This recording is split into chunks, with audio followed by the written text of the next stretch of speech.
క్రీస్తు ఆనాడు సిలువలు వేలాడుతూ ఎన్ని చెడ్డ మాటలు విన్నాడు, ఎంత తూలనాడినారు, ఎంత హేళన చేసినారు. ముఖం మీద ఉమ్మడం అంటే దట్ ఇస్ వర్స్ట్ ఇన్సల్ట్.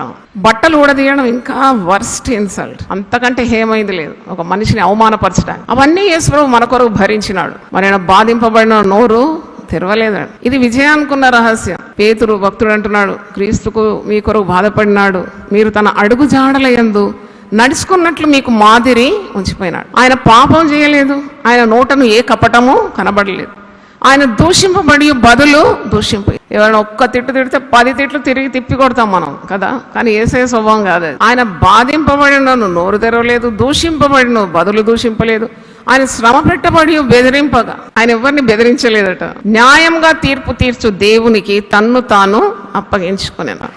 న్యాయంగా తీర్పు తీర్చు దేవుడు ఉన్నాడు కదా. ఒకవేళ నువ్వు ఈరోజు అన్యాయం అనుభవిస్తున్నావు అంటే just submit unto the lord.